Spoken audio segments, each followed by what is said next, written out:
And so what we want to try and do as much as possible, what Jack's getting at, is show up in a neutral, best version of ourselves. Not sending a post-interview thank you or follow-up within that 24-hour to 48-hour period. That is a major misstep in you being able to come top of mind for that individual so that they can remember that awesome conversation that you had.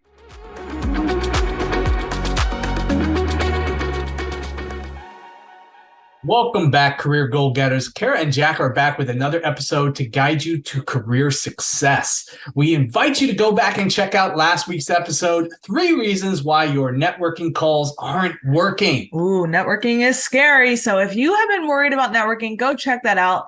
This week, we are talking about interviews. So if you are coming up on a job search, are in a job search, have ever been in interviews, we want to make sure that you don't make these mistakes if you want a call back. That's right. We're talking about interview mistakes. Now, there are so many different types of interviews: recruiter interviews, hiring manager interviews, panel interviews, all that other stuff. And we're not talking about specific interviews today. If you want that, leave us a comment on our YouTube channel. Definitely go check that out. It's Optimized Career Solutions. So you can watch us, live record this. But if you are struggling to close and get that offer or get that next interview, we're going to be going over some common mistakes that a lot of people make in any type of interview that we want to make sure that you don't make. Because listen, interviews, they're nerve-wracking in and of itself, right? You slap the word interview on a conversation and nail biting and anxiety and all of that other stuff. And so we want to illuminate some of the most common mistakes that most people make after helping thousands of people go on, land interviews and land offers, so that you don't make those mistakes as well. So let's begin, unveil some of those mistakes and tell you how you can avoid them. Jack, what's the first one? First one is not researching the company. We talked about this last week. We did. We talked about it for networking. It's so important to research the company and understand what are the elements happening in that interview room, right? Because we need to know the values. We need to know the recent developments. And really, there's just so much that kind of can be gathered by just doing some real quick research on that organization. As someone who was a corporate recruiter, one of the biggest red flags and one of the reasons why you were not moving forward with me and a lot of our recruiters was if you knew nothing about the company. If I knew that you were just showing up because you were interviewing everywhere and you were spamming the job boards and you had no idea about who we were, what the job was, etc., you weren't moving forward. So research the company, research the role, research the person you're going to be interviewing with. Here's a little bit about how to do that. First, you're going to want to do a deep dive online. Check out the company's website, their social media profiles, any recent news articles. Company websites are there for a reason. They usually have a career page where they will have job postings, but most importantly, they will have information on the company, including their mission, their vision, their values, and all of that other really great stuff, which leads me into knowing about their culture. You want to know about whether or not this is a good fit for you or not. And especially for recruiter screens, they're going to want to know whether or not you're going to fit in with the company in and of itself. So knowing about the values, knowing about what the company does, their product, their service, and a little bit about who the key leaders are there are going to not only set you apart from your competition, but they're going to give you a lot more information to speak to in that interview, making you a much better and more powerful and impactful candidate. You know, the last part is really asking questions that are insightful. It's showing that you have genuine interest, right? You did your homework prior to. That should be part of that deep dive, right? Is preparing those questions and making sure you are ready to be able to overcome anything that gets thrown at you. Yeah. One of the kind of not worst questions, but not a great question is to ask a question that is so obviously on their website, right? Like asking, what do you do, or what are your products, or what are your values, when it's all right there. Asking more insightful questions about the specifics of the role, specifics of the person that you're interviewing and their experience. It's going to help you showcase your, again, genuine interest, and that you've done your research, and that you're excited to be there in that conversation. That is a very critical part of interviewing too. Excitement. That's so important. It is. Make sure you're bringing the excitement. Yes. So mistake number 2, overconfidence or underconfidence, right? Striking that balance is a hard thing to do, especially when we are excited about something and we've done the preparation.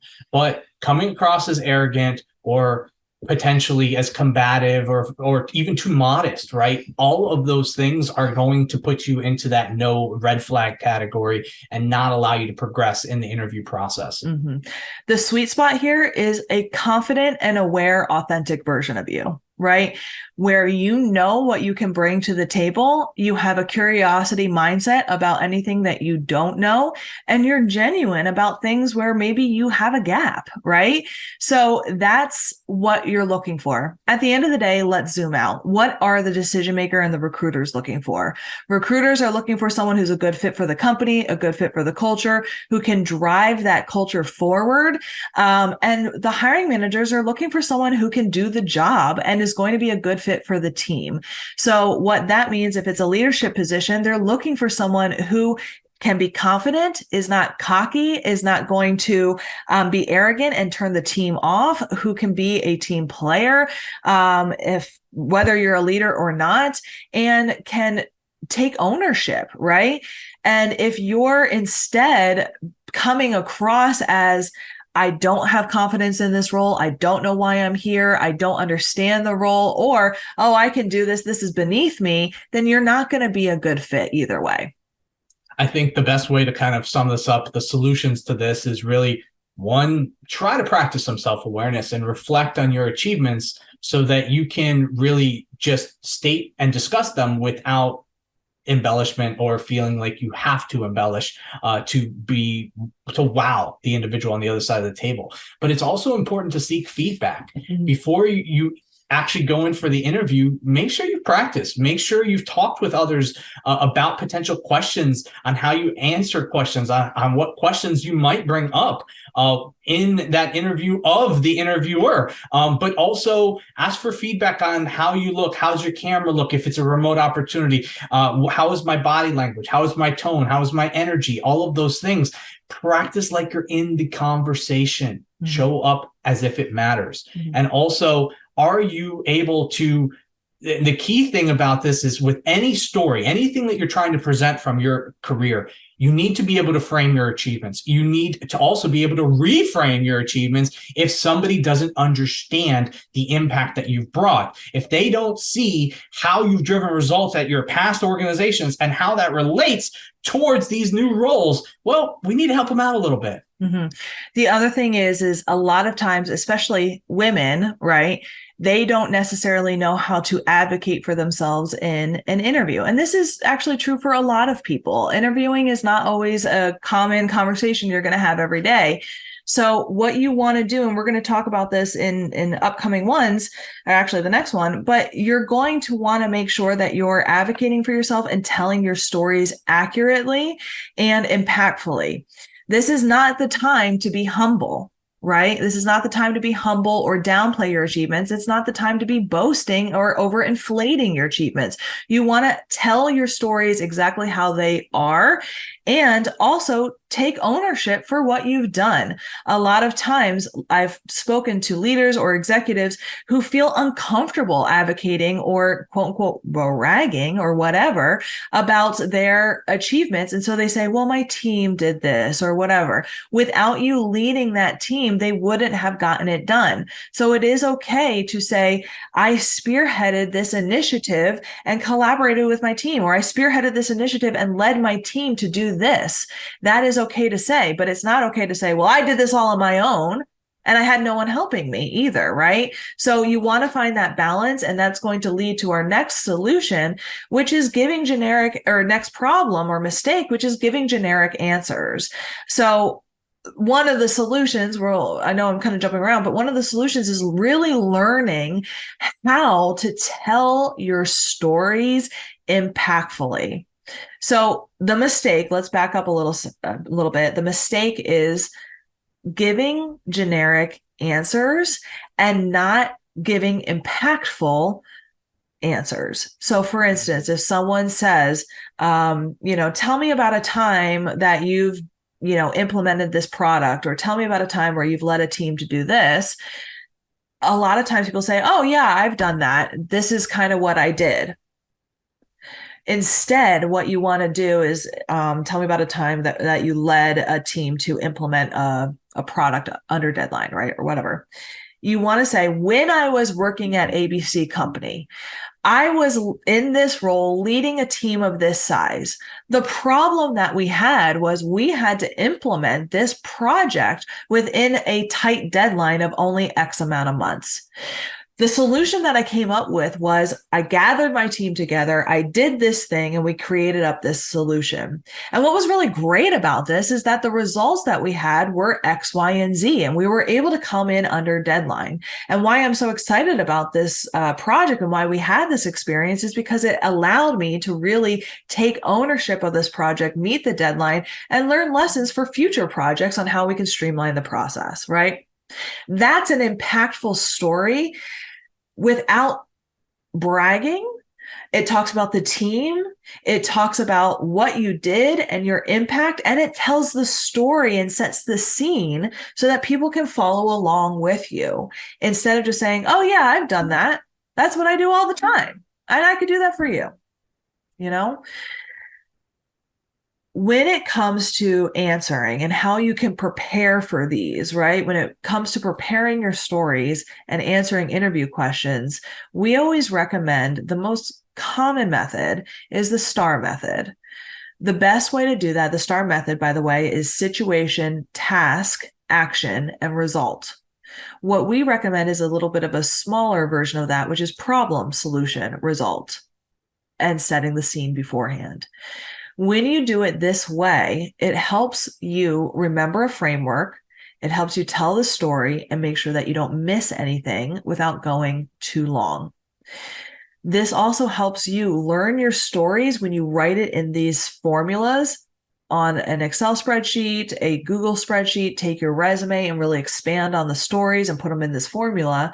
By the time you learn these stories over and over and over again, you know them so well that you can customize them to multiple situations. So for instance, in that short little example that I gave you about leading a team to complete a project under deadline, that's a fairly generic story that most people have that you can really customize and make unique for you wherever you were doing that, and the results and the team, etc. But you can use that story with, tell me about a time where you had to lead a cross-functional team as a peer leader. Tell me about a time where a project went off track and you had to get it back on track. Tell me about a time where you were dealing with an underperforming employee. You can use that entire story, and maybe you had an employee that you had to coach up during that, right? These are the stories that once you know them so well, you can customize them and tweak them slightly to address multiple questions. This is how you become an effective interviewer. What Kara's getting at is we want the stories to be so ingrained that we're not memorizing them, because if we're memorizing, we're only going to be able to tell them in a certain way, in that one way that we practiced it. But knowing it takes it from your head and moves it down to your heart to where you can, like Kara said, just talk about it as it relates to any type of situation that they might ask you. So I really think that this is an important thing because generic answers are going to get you quickly on that no list. It's important to tell your impact, and the STAR formula is a great way to do it. And it's also one of the things that we find most professionals struggle being able to do. It takes a lot of training to be able to, one, get your stories formulated in that way. That's why we work with so many professionals on their branding, because we help them craft that story in that methodology.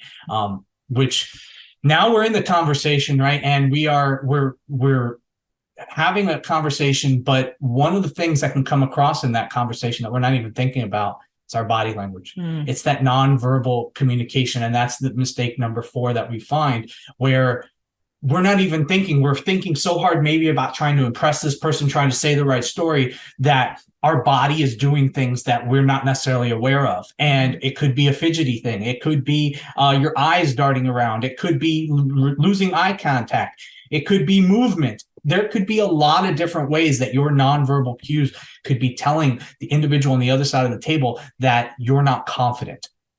And so what we need to do is we need to build that confidence, right? That's the key here. We need to make sure that when we go in there, we are aware of who we are. We know what our mannerisms are. We know how we're going to act, so that we can set up a process prior to be able to combat what that patterning is. So a couple examples, ways that we've worked with others in the past that have helped. One that I do myself that's fun and it's a little silly, but hey, practice power poses. I love this. Before the interview, before a big conversation, practice some power poses. The Superman pose, everybody knows about it. You stand up nice and tall, shoulders back, hands on your hips, and you make yourself as big as possible. If you've checked out the show Ted Lasso, great character in that show had a way of doing this as well, where she made her arms really, really big in the mirror to make herself feel confident before she went into any big conversations. Power poses work, but there's a ton of other ways to do this as well.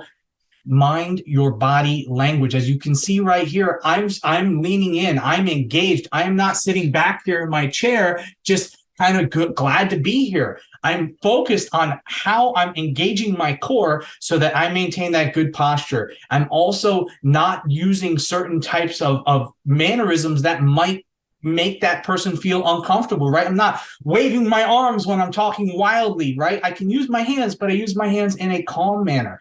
And the last one is really making sure that you're engaging with your interviewer. Where's your eye contact? Are you smiling? Are you showing those pearlies? Are you offering, if we're in person, firm handshake? If we are in person, what are we doing with our feet, our hands? Right? All of those things matter. On Zoom, are we fidgeting with anything on our desk? Are we clicking with anything? Do we have poker chips, fidget spinners? What are we doing with our hands, our feet? All of those things matter. What does our background look like? How are we showing up in the conversation? Did you just roll out of bed? Did you just have a random t-shirt on? Or are you making sure that you want to come across professional? Because every interaction is an opportunity for you to showcase who you are. When it comes to nonverbal communication, one of the biggest things is sometimes when we, in our mindsets, have expectations of the other person, right? Maybe we think that they're going to think poorly of us if we're too nervous. Maybe they showed up a little bit late and that kind of ticked us off. And we're conveying nonverbal communication that we either don't want to be there, or we're upset, or we've had a bad day and we've carried that into the interview. That's going to come across. And so what we want to try and do as much as possible, what Jack's getting at, is show up in a neutral, best version of ourselves, dropping expectations of the other person, knowing that we deserve to be in that interview and we've beaten tons of people out to be there. What we want to try and convey nonverbally is enthusiasm and excitement in a professional way. When it comes to our neurospicy friends out there, if you need something in order to move or be able to focus, if you're in person, make that clear, right? Hey, I'm going to be taking notes on a notepad, and use something that's more professional, right? Have a notebook out in order to maybe doodle or scribble so that you can use that, so that it's not so distracting. When it comes to being on a Zoom interview, say that as well. What I always like to do is I like to literally show, hey, this is my notebook. I'm just going to let you know if I'm looking down, it's because I'm taking notes, because I'm genuinely very excited about this interview and I don't want to miss anything. It is okay to use our words to communicate what might come across as not great in nonverbal, especially in a virtual world, right? If you're constantly looking down at your desk and you haven't conveyed, I'm taking notes, or showed, hey, I'm writing, they're going to be a little put off by that, right? One of the best things here with this situation is showing enthusiasm and excitement. People want to work for people who are excited to work for them, right? Or with them. So this is a really, really great tip that not a lot of people think about. And a really great tip for this as well is grab a buddy, get a coach, get a friend or a family member, and do a mock interview on Zoom. Watch yourself back. How do you look? How are you conveying? And see if there's anything that you might need to adjust. Love that. Love that. Well, our last mistake that we want to avoid in our interviews is failing to follow up. Not sending a post-interview thank you or follow-up within that 24-hour to 48-hour period. That is a major misstep in you being able to come top of mind for that individual so that they can remember that awesome conversation that you had, especially if there were any action items that were talked about. I really wish that I had the stats and I don't have them off the top of my head, but there is some sort of stat that says something around like 60 to 70% of hiring managers really enjoy getting a thank you note, and it sets the candidates apart in their mind. Yet only about 30 to 40% of 30 to 50, I can't remember what it is, job seekers actually send thank you notes. So send a thank you note.